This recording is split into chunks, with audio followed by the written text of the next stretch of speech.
All right. Well, good afternoon, everyone. Welcome to CSIS. Wow. I am Matthew Goodman. I'm the Simon Chair in Political Economy here at CSIS. It's great to see a nice crowd here today on a hot day. Welcome also to our online audience. We have always a loyal following online. We're streaming live. And you can follow us on Twitter at CSIS, hashtag CSIS Live. Have I got that right? Okay. Let me, before we begin, just make a couple of administrative announcements. First of all, I'm your safety officer. In the unlikely event of any sort of incident, there are exits both sides of this room, and we can go down the front if we have to, but just basically follow me. If you could turn off noisemakers or set them on stun, that would be helpful to the effort. And let me finally thank our sponsor that made possible this series on economic statecraft, Alcoa Foundation, who have been very generous supporters of our work, and we appreciate that.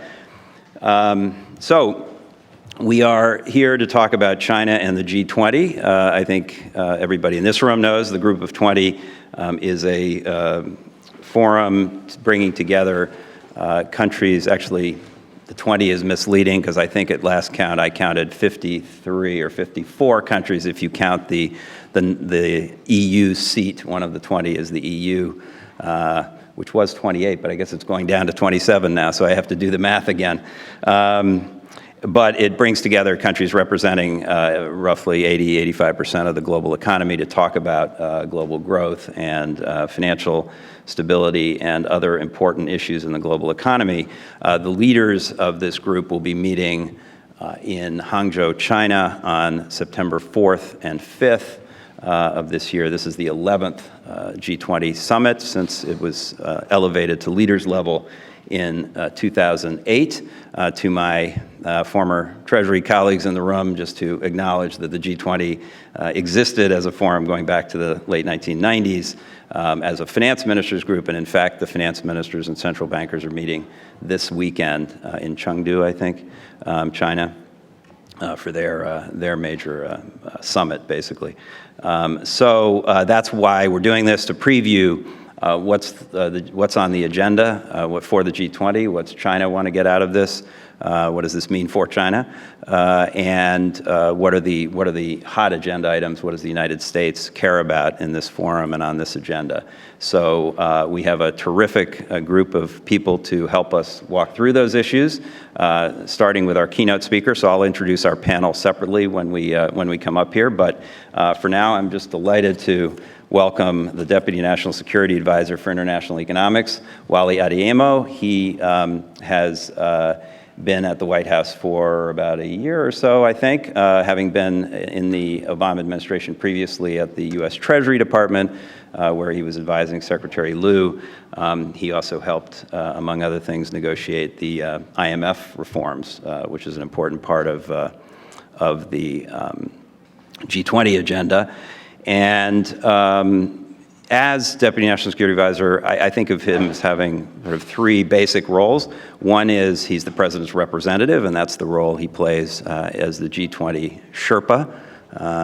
If you're not familiar with the term, the Sherpa is the President's or the leader's advisor who takes the leader to the summit.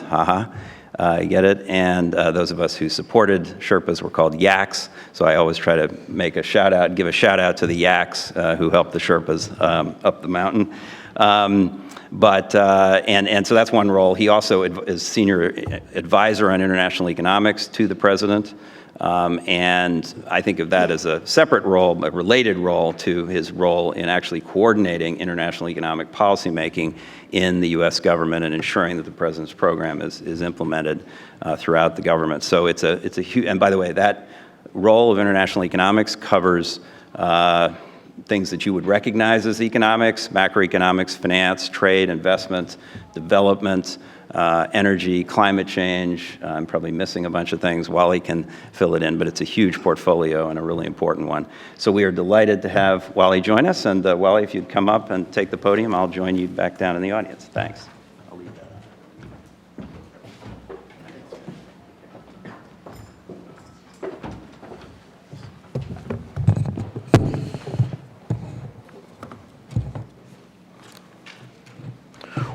Well, Matt, thank you for the very kind introduction, and thank you all for joining me.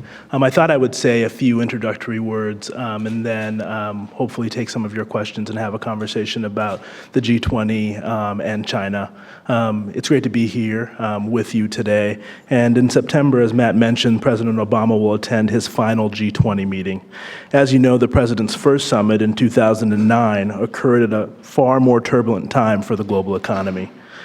In the final months of 2008, the U.S. economy was losing more than 700,000 jobs per month, and GDP was shrinking at an annualized rate of about 8%. Many indicators from household wealth to the stock market were falling faster than they had fallen going into the Great Depression. Now, on the eve of the president's final G20 summit, American businesses have created 14.8 million new jobs since 2010. The U.S. economy is now more than 10% larger than its pre-crisis level, while other advanced economies are still struggling to return to pre-crisis levels. Our success was driven by the decisive actions we took in the United States to break the backs of the financial crisis and the Great Recession, and the remarkable international effort President Obama led to prevent a second Great Depression. During the 2009 leaders' meeting in London, the G20 committed to providing $5 trillion of fiscal stimulus, in addition to which the international financial institutions contributed $1 trillion of additional resources. A few months later in Pittsburgh, G20 leaders set out an ambitious financial reform agenda geared at promoting global financial stability.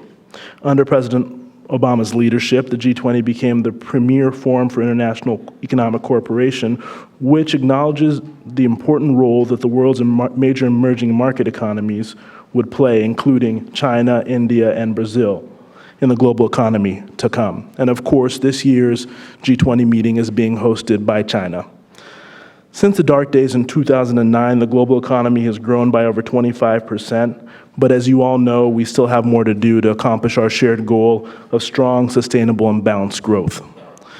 There remains a number of challenges that require concrete action: modest rates of global growth, wage stagnation, growing inequality, and fundamentally an increased sense by working people that the global system is not working for them. In response to these trends, there are increasing calls for isolationism and protectionism. Yet the results of stepping away from the global integration has always produced slower growth, higher unemployment, and less prosperity. As a premier forum for international cooperation, the G20 must address how we create an integrated global economy that boosts global growth, but also ensures the benefits of globalization, digitization, integration, are shared more broadly. I'd like to use the balance of my remarks to outline some of the ways the G20 should advance efforts to better share our prosperity while also boosting global growth. Continuing to reform the international economic system to ensure a level playing field for our workers, small and medium-sized enterprises, is a fundamental enabler of global growth. Take, for example, the international tax reform, which is central to our efforts to address inequality, bringing into the open trillions of dollars that are estimated to be hidden in the shadows. This is fundamentally about fairness, but it's also about making sure countries have the revenues to support things like education, research and development, and infrastructure. We cannot continue to operate in an environment where multinational businesses exploit weaknesses and gaps in the tax laws to avoid paying taxes, shifting their income to tax havens. This is why the G20 has been focused on base erosion and profit shifting agenda, which is helping us address these gaps in the global tax system. And it's also why the President has proposed a comprehensive business tax framework that would close many loopholes, modernize the outdated U.S. tax system, and level the playing field for businesses large and small. Pairing this with infrastructure in the United States makes a great deal of sense, given the value that we would derive from improving our infrastructure now in terms of creating jobs and boosting growth, but also boosting potential over time. But these reforms would only be partially effective without a strong focus by the G20 countries on anti-corruption efforts. For too long, corrupt officials, tax cheats, and other criminals have used their power and wealth to hide assets, engage in money laundering, or evade taxes, something that the Panama Papers highlighted for all of us. This is why in May, the administration announced new rules that will enhance law enforcement's abilities to detect, deter, disrupt money laundering, terrorist financing, and tax evasion. The administration is also focused on gaining congressional approval of legislation to increase transparency into the beneficial ownership of companies, and providing law enforcement with additional tools to combat corruption and money laundering. And we're also calling on the Senate to act on long overdue treaties that help crack down on tax evasion. In addition to the focus on taxes and anti-corruption, it's important that we continue to focus on enforcing our trade laws. Trade, as you all know, is an essential part of growing the global economy, but we must also protect our workers as well as our businesses from unfair practices. This is why the administration has brought more cases over the last 7 years than any other country in the WTO, all of which we have won. It is also why the Department of Commerce and the U.S. Customs and Border Protection are currently enforcing 338 anti-dumping and countervailing duty orders. It's important to note that the goal here is to simply enforce our trade laws in order to ensure a level playing field for our firms and workers, not to protect them from competition. We strongly believe that when American firms face a level playing field and fair competition, we will benefit as we have for over 100 years as we've expanded trade.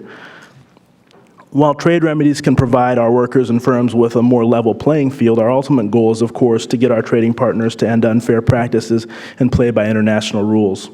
A particular area of focus this year is tackling excess capacity, which is impacting many economies and workers around the world.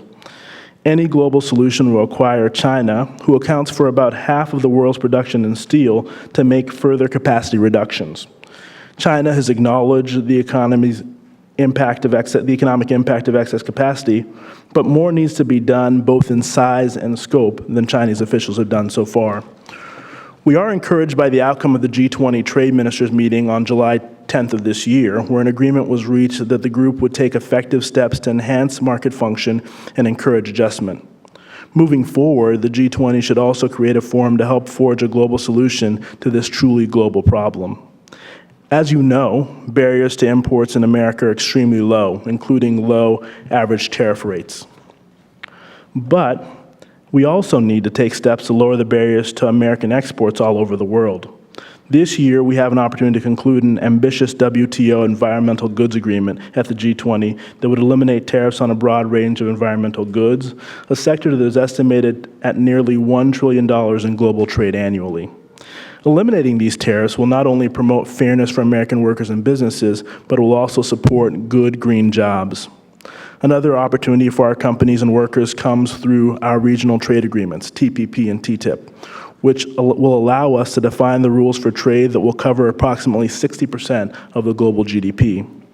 While there's an active debate in our country about TPP, it's important to recognize that if we do not proactively define the rules of trade in the Asia-Pacific, others will.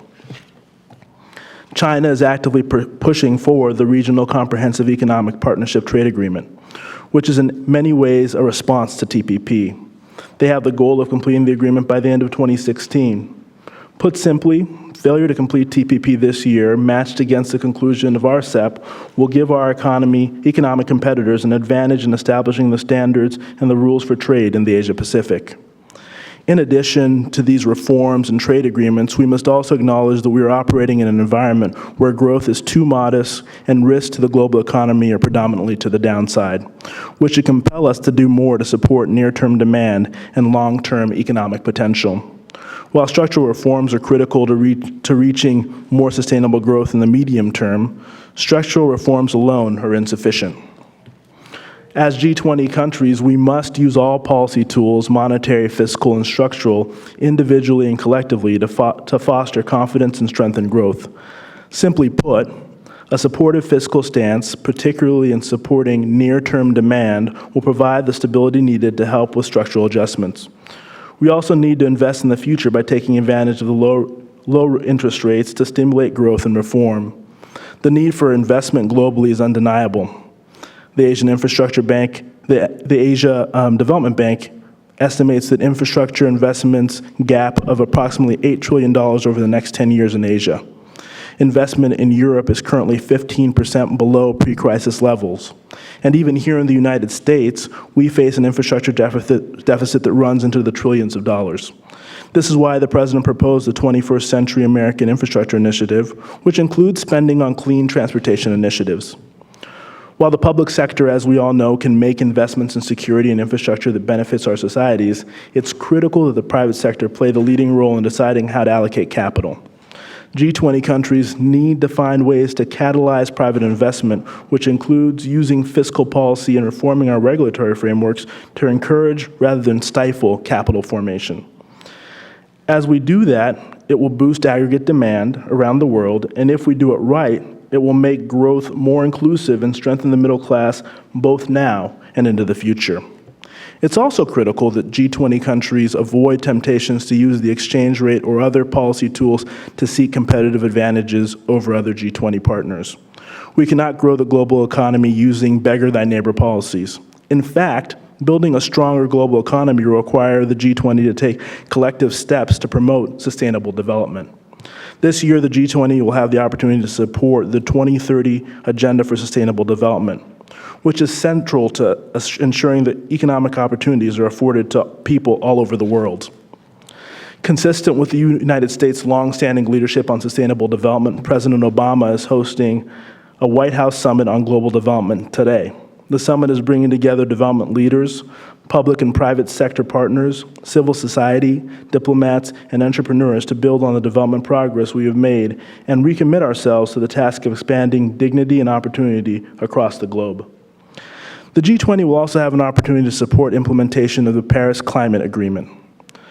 As you know, the G20 represents over 3/4 of global emissions, and we need to work together to keep the rise of global temperatures well below 2 degrees. From avoiding protectionism to development and climate change, none of this is possible unless countries in the G20 take the lead. This year's G20 summit for the leaders will offer several opportunities to achieve significant tangible results that make a difference in the lives of people around the world, and will be an important capstone to the Obama administration's leadership in the G20. I look forward to the success of the summit, and I also look forward to taking your questions. Thank you very much.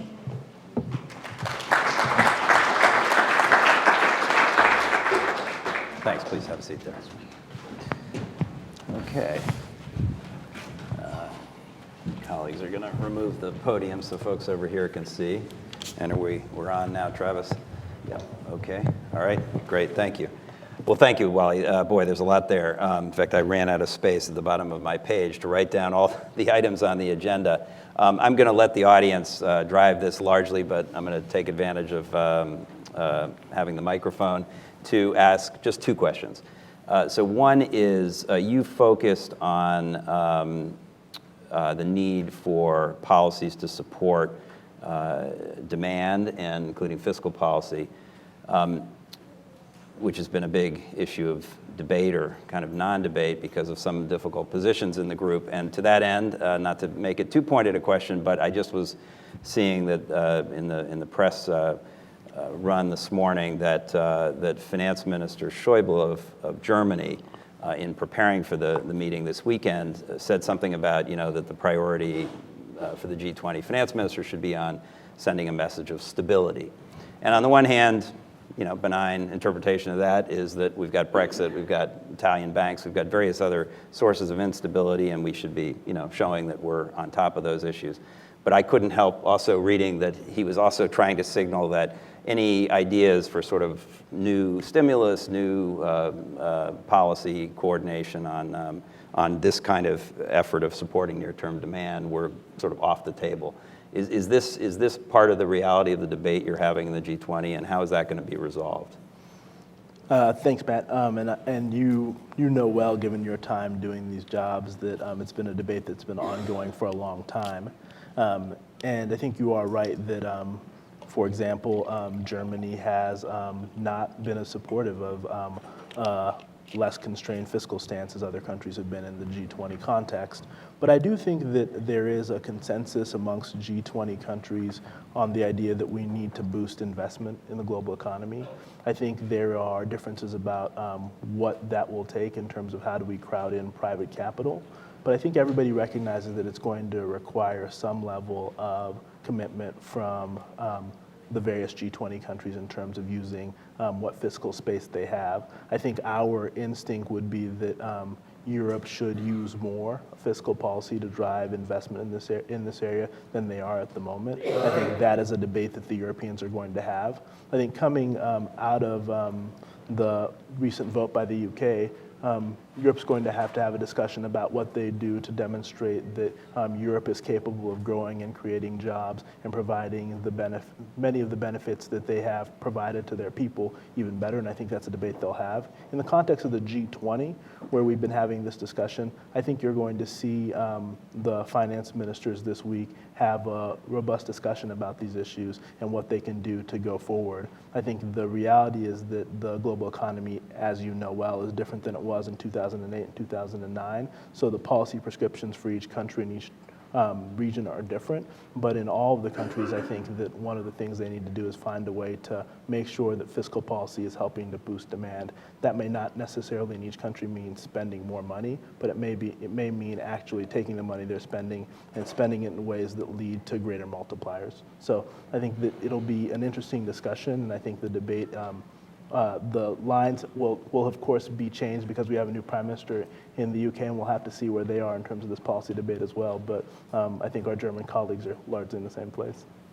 Okay, and I should note for the audience that China's hosting this year, Germany is hosting next year, and the way the G20 works, Germany's already part of the kind of leadership troika of the process, and so they probably have opinions on some of these issues as well, I'm guessing, that they're expressing in the Sherpa process as well.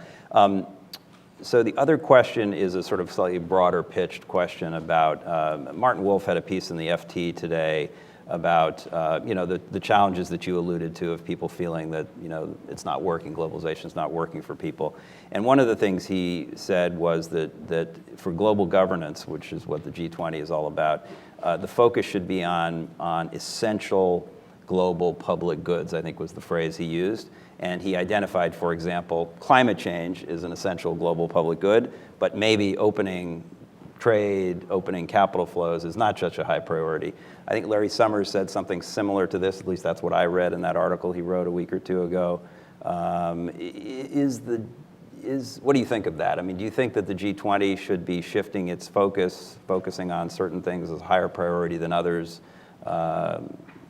Or, because those other things you mentioned are important as well, so. So I think that you're right, that's the debate that's ongoing, but I think that in reality the G20 needs to focus on both. It needs to focus on what we do to make sure that people get the sense that the system is working for them, but also on boosting global growth. I think this is why EGA is such a great example of what we can do. Environmental Goods Agreement. It speaks to some of the things that Martin Wolf spoke about, the idea that climate change is one of these goods. Doing something on EGA would both fit the need of reducing barriers to trade, but also doing something that creates good green jobs and the ability for people to have access to technology that will have an impact on climate change. So I think that the G20 should look for places like that, and I think anti-corruption is another place where you're taking steps that both have the ability to help improve the system, but also increase our ability to grow the economy by, in the case of anti-corruption, making sure that revenues are coming into the treasuries of these countries that can help them, so that they can spend then on their people's education, infrastructure, and other social services. I'm glad you mentioned the Environmental Goods Agreement, because I think that's something that does kill a lot of birds with one stone. And one additional one is that it's something that's actually achievable. I mean, it's a fairly concrete, relatively small in the scheme of things, an achievable objective. I call those bricks in the road. So, towards those objectives that you laid out, these are a couple of concrete things we can put down that will show people we're making progress towards those bigger goals, which I think is important for the G20 to do at a time when its own credibility is a little at stake because it's not delivering as much as it did in that early period. Okay, let me open it up for questions. There are microphones, so if you have a question, please wait for the microphone, identify yourself, and please ask a brief question. This gentleman over here is the first I saw. Thanks. Thank you. Is it on? I'm not sure. Is it on, Travis? Maybe. Click it up. Yeah. Maybe if the other one is available. There it goes. Okay. Thank you. James Toll, Senator Cotton's office. So China is seeking market economy status by the WTO this coming December. I think they're expecting a decision on that. What is the Obama administration's position on this? And can you just talk about the implications of that if that were to situation? Market economy. So market economy status, and it is by the WTO guidelines. I think it's December 11th that this expires. It's, as you know, the decision on market economy status is one made by our Commerce Department, so I would defer to them. And it is guided by congressional statute, which lays out a framework for them in terms of how they make a determination about China's market economy status. What I will speak about in my role is our efforts to push China to do what they have said they want to do, which is transition to a more market-oriented economy. And I think that in talking about excess capacity, it's a place where we think that this is a place where they clearly are not allowing market signals to determine the output of things like steel. And our push there, while it's focused on steel, a place where they have decided they're going to take steps, it's broader than steel, and it has to do with the way their state-owned enterprises run, the way they subsidize certain industries, and their bankruptcy regime. And our overarching goal is to push China to do what the Chinese have said they want to do already, which is transform their economy in a way that allows them to be more market-oriented, because fundamentally we think this is in China's interest, it's in the US interest, but it's also in the global economy's interest, because a growing Chinese economy is an economy where US companies can sell goods and services, and growth for a growing Chinese economy is something that will help boost global growth. Okay, great, thanks. Yes, ma'am, in the second row here. Guanqing from Western Media. Mr. Adeyemo, do you think there's a potential threat of protectionism, especially after Brexit? And what efforts can the US and China make, like on the summit? Thank you. So I think that in my remarks I tried to touch on this, and I think that there are increasing calls for protectionism and isolationism, but every time we have seen these things implemented, what we've actually seen is lower growth, more unemployment, and decreases in prosperity. So I think the reality here is that as the G20 and as the two biggest economies in the world, what we need to do is focus on things that make clear that we are making the system work for people, but we're also growing the global economy, because I think part of the issue here is that there is a sense that the global economy isn't working, but it's driven a lot by the fact that we've lived for a long time with modest growth in many economies, and the growth rates that are even modest have been uneven. So the goal needs to be, I think, two-pronged. One, to make sure that we're taking steps like reforming the international tax system, making sure that we're enforcing our trade laws and working on anti-corruption, but at the same time, boosting investment, especially in infrastructure, which creates jobs now, boosts demand, but also improves potential over time. It's worth noting, again, for those who don't follow the G20 as closely, that one of the central themes, actually, Brandon, leave it down here because I'm going to call on this lady next, but that the G20 from day one has made a statement against protectionism and forsworn protectionism, a commitment that has been honored in the breach many times, and in fact, the assessments are that protectionism is growing, and there's a concern about that. But they did take a very strong stance against the kind of 1930s style protectionism that there was a real concern about in 08, 09. So they have sort of, on the one hand, chops on this issue and credibility, but there is this growing concern and a need to really show that you're taking steps as a group to fight this back, because it is a worrying trend for the reasons you mentioned. So sorry to editorialize, but that's part of my job. So yes, ma'am. Hi, I'm Jenny Leonard with Inside US Trade. Now that you mentioned the EGA and the G20 trade agenda seems pretty packed. So my question would be, we know the U.S. wants to conclude the EGA by the G20, then they also want a commitment on steel overcapacity and advance the bilateral investment treaty. So what are actually the realistic deliverables, and if any, does the U.S. have a priority in these three? So I think that two of those are things that I think are not just U.S. priorities, but they are priorities for the multilateral system, and they're priorities that we share with, I think, a number of the G20 countries, and I think the entire G20. I think the question is not if we want to do this, it's how we do it. And I think that the EGA process has been working through, and I think that the statement made by the trade ministers was an important signal as to the level of ambition of all of the countries towards concluding EGA this year, and we're encouraged by that. On overcapacity, I think that overcapacity is a sensitive issue for all of our countries because it has to do with jobs and with people who have jobs in our countries, and making sure that we continue to provide support to our economies. I think that in China, they've recognized in what President Xi said earlier this year that they need to do something about overcapacity in steel. What we're pushing them to do is to do more and to do it sooner. But I think that you need a global solution to this. For example, there is very little Chinese steel that's entering the United States of America now. But because of the glut of Chinese steel that is in the global market, the price of steel has fallen a great deal. So we need a global solution in order to make sure that we address issues of overcapacity. And then in terms of the bilateral investment treaty, which is something that we are working on with the Chinese, we've made very clear to the Chinese that we would like to conclude a bilateral investment treaty, but we'll only do it based on the substance.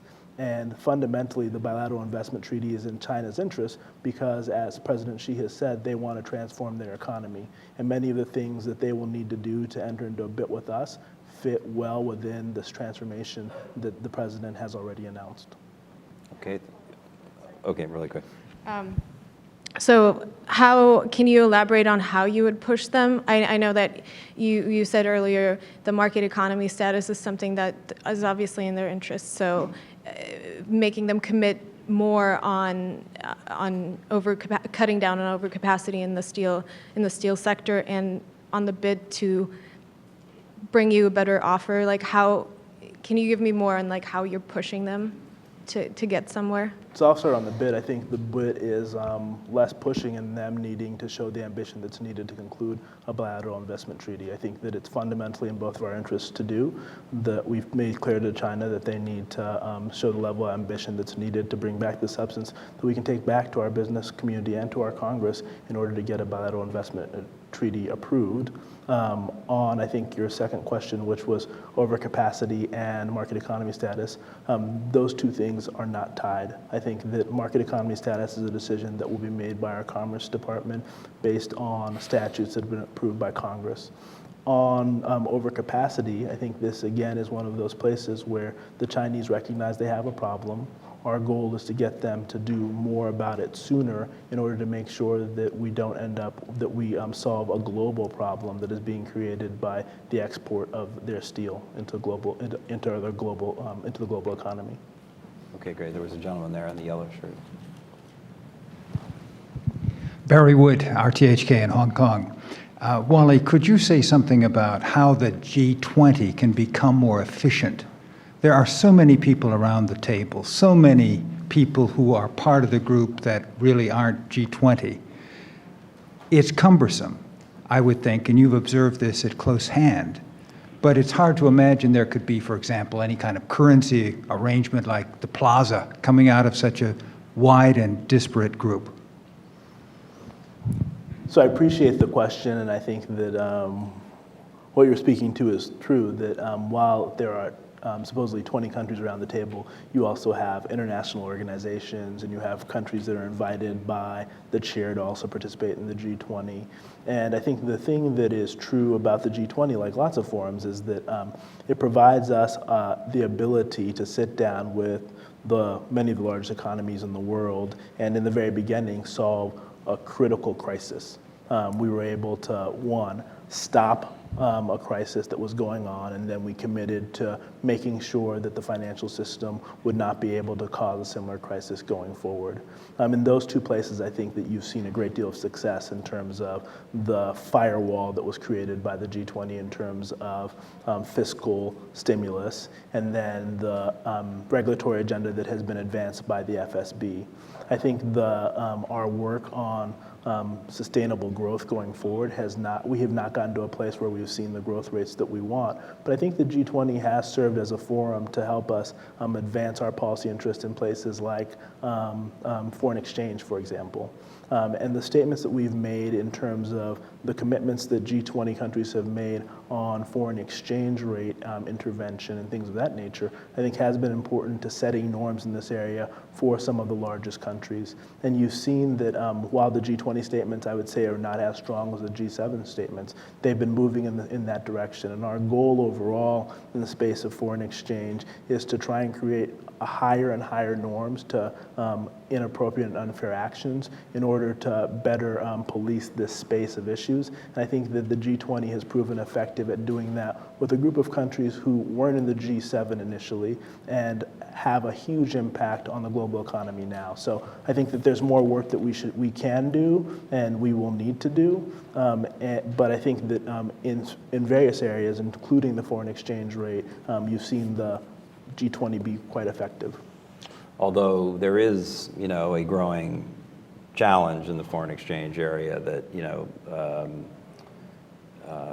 post-Brexit, you've had a drop in a number of currencies, obviously the pound itself, but also, the renminbi, I think, has fallen a couple percent since then. You've had a certain amount of jawboning from Japan and other places suggesting they're going to potentially intervene to keep the yen weaker. And I just wonder whether there's we're at a new level here where we have to have a more pointed conversation about these issues in the G20 context. Is that something that you think the finance ministers are going to be, spending more time on this weekend and trying to come up with some new concrete disciplines of some kind? I think Secretary Liu and those of us who work with our international colleagues have said in public what we say in private, which is that we expect our G7 and G20 counterparts to live up to their commitments. And I think that the goal there is to make sure that we have these commitments that have been agreed upon for a number of years. In the context of in the case of the G7, you've seen the G7, although you have had I think you're right, some jawboning with regard to potential activity. You haven't seen intervention in the exchange rate by countries. And I think that part of that is that people know that the G7 and the G20 commitments are important to them, and having international unity on these issues is important to helping to maintain global stability. I know that they'll have extensive conversations about fiscal policy, monetary policy, and structural reform, but I think they'll also have direct conversations about the fact that we can't use beggar thy neighbor approaches to growing the global economy, which is a form of protectionism in and of itself. Okay, brave man to take on an FX question as former Treasury guys. Those little chips they plant in the back of your head in the first week at Treasury start to twitch when those questions are asked. But yes, ma'am, in the third row in the blue. Thank you, Nancy Alexander, Heinrich Boll Foundation. Two quick questions. One, there's a lot of energy that goes into the engagement groups, the Business 20, the Civil 20, the Think 20, et cetera. It would be helpful to hear your comments just on whether there's any impact or influence or how that engagement with the various groups goes. And secondly, there's a criticism that some of the Sherpa track issues around the development working group, the energy sustainability working group, some of the agenda in the Sherpa track doesn't really reach the finance track, so that the concerns with sustainability and so on don't really reach the track dealing with investment and growth. And is that criticism valid, or do you see things changing and evolving to a more integrated agenda It would be helpful to hear your views. So they're the outreach groups, and then this question of integration of these different agenda items. So I think on the outreach groups, I found them to be extremely helpful because they are idea generators for the G20 in terms of process. And I think that each chair has treated the outreach groups differently, to be frank, in terms of how integrated they are into their approach. But I think that what I found in terms of interacting with U.S. participants in these outreach groups is they give me a sense of the concerns that that their counterparts in other countries have, and help us figure out, in some ways, what space some of our counterparts will have and some of the issues that we care deeply about. So that has been helpful to me. But I think that it depends largely on the chair how involved the outreach groups will be in the G20 process. But ultimately, I think like the rest of the G20, the key here is that the outreach groups that I found to be the most successful are the ones that have concrete proposals about things the G20 can do to advance their agenda. In terms of the interactions between the finance ministry and the Sherpa track, as Matt alluded to, here in the United States, we have no problem with that interaction. I used to work closely with Secretary Liu, and we work closely on the G20 agenda and making sure that integration occurs. But I do think that ultimately the reality is that this grew up from, the G20 for a long time was a finance ministry alone. And now that you've added the Sherpa track, there are a number of issues that have been raised in the Sherpa track that weren't traditionally covered by the finance track. But each one of these issues require money or creative financing, or in some way interact with the finance ministries. And I think that I recently actually was in China where we had a joint finance track and Sherpa track meeting where the deputies from the finance ministry and the Sherpas sat down and talked about that overlap. So I think the Chinese have effectively found a way to make sure that conversation's happening not just here in the United States, but it's happening around the world. And it gave me an opportunity to not only hear from my Sherpa colleagues, but to hear from their counterparts in their finance ministries to understand where they're coming from holistically. Interesting. Yes, sir. Right here. And then I'll sweep over here if there's anyone on that side. Go ahead. Thank you. Harvard John, Medill News Service, writing for Market Watch. Mr. Adeyemo, what are some of the specific goals that President Obama want to achieve when he shows up in Hangzhou in September? And second question, in the light of this week's the Republican official nomination of Donald Trump as the Republican Party's candidate, any concern you hear from your counterparts who were, heads of state around the world about a Trump presidency? Thank you. So I'm fortunate that in my job, I don't deal with politics. I just deal with the international economy, which feels a little easier at the moment. And I think that in terms of the president's goals, I think that they track well with what we're trying to do with the G20 in terms of making sure that we boost global growth. That's why the president has proposed things like his 21st Century Infrastructure Initiative, which would help us boost our spending on infrastructure here. He also wants to see the G20 take steps that will help the system work better. For example, an international tax. He's made a proposal on international tax with regard to businesses that would help boost not only revenues, but also help level the playing field for businesses. Here in the United States, we tied that to infrastructure because we thought that this was a meaningful way to use some of the one-time revenues to boost growth here and to boost potential over time. But I think that fundamentally, in terms of the bilateral relationship, the issues are also very similar. We want to make sure that the Chinese take steps to improve the macroeconomic fundamentals of the Chinese economy, which includes them making sure that they use the fiscal space they have to effectively grow the Chinese economy and continuing to take steps to build a social safety net. We also want to work with them on advancing things like the Environmental Goods Agreement, which isn't only a bilateral priority, but it's also a multilateral priority as well. And you also want to make sure that we have a conversation about a range of other issues be they in the development space or in the climate and energy space, where we've had a great deal of success with China over the last few years. And I think that continuing a conversation about that set of issues will be important to us, because we think that as the two biggest economies in the world, leading on this set of issues is important to making sure that we meet our climate goals. Okay, good. Yes, ma'am. And then I said I promised I'd go over here. Sorry. Thank you. Angela Pashayan, PhD student. My question is regarding economic development and investment. I'm sure there are policies in place to prevent or try and reduce corruption and money laundering, but is that realistic? I mean, have new policies been written, or do you feel that policy should be written stronger, or that we should be doing more to stop the outflow of money going to Cayman Island accounts? And we know that it's going there, yet there's nothing that seems to be strong enough, no policy written strong enough to enforce that. So that's what I'm asking you. I do think it is. I think it's something that has been on the top of our agenda here domestically. Part of this has to do with tax reform, because some of the money is going to tax havens, but it does have to do with the anti-corruption initiatives. In May, we took a number of administrative actions to strengthen what we were doing here domestically, but there are things that Congress needs to do. For example, acting on beneficial ownership, which is allowing people to hide the true owner of corporations here in the United States. And I think this is a place where you have bipartisan support.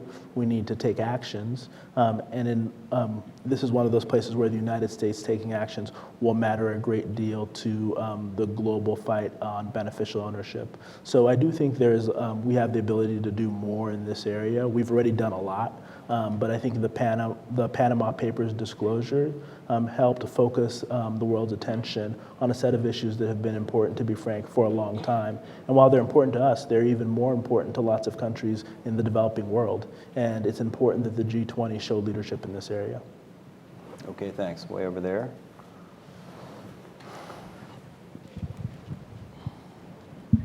Hi, Gary Kleiman. Wally, I want to take advantage of perhaps your special background, and because you mentioned the development conference convened simultaneously, to ask you what about the G20 in Africa, particularly the past year. As you know, there's been quite a spectacular fall from grace, and you could argue investors' perception, and many of the major economies are in full-fledged crisis and have gone to the international community, or at least the IMF, for rescue. So what would be the specific aspects that will be considered on the agenda this weekend on Africa? So I think it's a good question, and I think that when you look at the situation in Africa, or I'd even broaden it to commodity exporters in general, it has become quite the lower for longer oil prices, as well as lower prices for many commodities, has had a disproportionate impact on the African continent. I think that you look at the development conference that's happening now, you look at initiatives like Power Africa and the work that other countries around the G20 table are doing in Africa, you see a real commitment to infrastructure there, which I think is critical to Africa. But I think that when you look at the development agenda for the G20, it's going to start from a place of, one, taking the 2030 agenda, which I think which I think is important, and demonstrating our support for it, but also making clear that the G20, while we're going to play a role here, we're going to let the UN continue to lead. And what that means is that we need to hold ourselves accountable around the G20 table for the efforts that we're taking. For example, the various initiatives that we are taking here domestically, and also making sure that we are providing resources to help boost global demand, fight anti-corruption, and take steps that will have an impact on African economies, but we'll make sure that we're doing this in the context of the development agenda that has been set through the UN process. Okay, thanks. We take a couple more questions. That lady, please. Maybe this one too after that. And we'll bunch them. Thank you. I'm Zhang Yan from Chinese Embassy. As the chair of G20 this year, China has made frequent coordination and cooperation with all the G20 countries, and the contribution and the cooperation of American side is highly appreciated, especially Mr. Adeyemo yourself have made so many advanced input in this process. I have a question about how to promote the word economic growth. We can see that yesterday the IMF made the new edition World Economy Outlook and downsized the further 0.1% of world economic growth forecast. This year, the G20's theme is to promote the innovative, inclusive, interconnected, and invigorated world growth. So may you elaborate your specific expectation of the cooperation achievements in this year's summit, how to promote the world growth? Thank you. Okay, and then we'll take this lady here, and then unless there's another burning question somewhere, we'll wrap up there. So can we get the microphone down to her, please? Leah Liu from Voice of America. You mentioned about the importance of fighting against corruption, but I think an argument can be made that because of the way the Chinese President Xi Jinping's anti-corruption campaign is conducted, the campaign is actually slowing growth in China because the officials who are supposed to make economic decisions just simply stop doing anything. So I wonder if this issue will be talked about at the G20 summit. And also, I think recently the IMF issued a warning about China's debt level. And I'm interested in knowing your take on that. Are you concerned about that as well? Thank you. Okay, so really three questions: the global growth agenda and specifics, corruption and growth, and debt in China.